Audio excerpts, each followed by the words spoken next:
Here's the deal, estimated at 35 to 40 million people. The Kurds comprise one of the largest ethnic groups in the world without a separate country.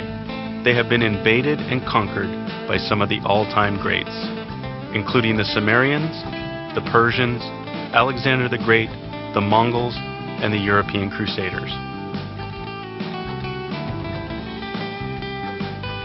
But they were largely autonomous until the 7th century AD, when they were invaded and conquered by the Ottoman Empire, and despite many uprisings and revolts, they remained a part of the Ottoman Empire until its collapse at the end of the First World War.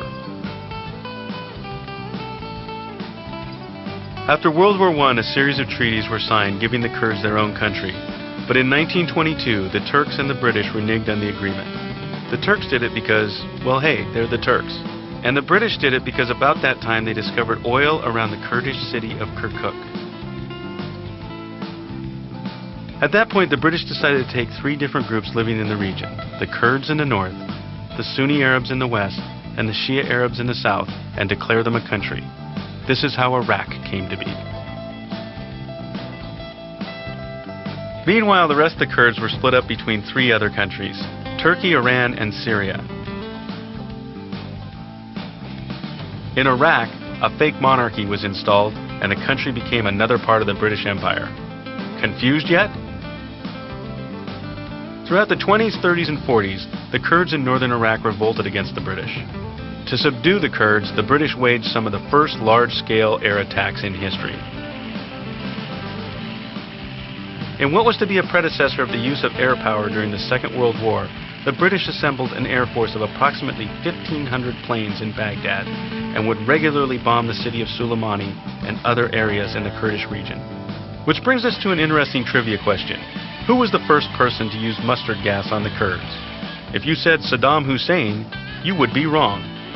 The correct answer is Winston Churchill. In 1958, the monarchy was overthrown and the British were kicked out of the country. Unfortunately, the Kurds were still not granted autonomy. In 1970, a peace agreement was signed between the Iraqi government and the Kurds of northern Iraq, granting the Kurds self-rule. The man who negotiated the peace deal was an up-and-coming Ba'ath Party member by the name of Saddam Hussein. Yes, that's Saddam Hussein. In 1974, the KDP attacked Iraqi troops after the government refused to give them control of the province of Kirkuk, which was traditionally Kurdish territory. When the CIA withdrew support from the Kurds, the Iraqi government suppressed the revolt. In 1979, Saddam Hussein came to power. In 1988, he retaliated against the Kurds for supporting Iran during the Iran-Iraq War, slaughtering thousands of civilians and uprooting 1.5 million people from their homes. Which brings us to the first Gulf War. In 1991, the first George Bush asked the Shias in the south and the Kurds in the north to rise up against Saddam. They did, but when they were not supported by the West, Hussein's troops slaughtered hundreds of thousands of people. Shortly after, the no-fly zones were put into effect, and Saddam's troops pulled out of the Kurdish region in the north, leaving the Kurds to set up their own government. Which they did. The 2 parties that were in power, the PUK, or the Patriotic Union of Kurdistan, and the KDP, the Kurdish Democratic Party, held elections, and everything was fine until 1994, when the 2 parties began fighting.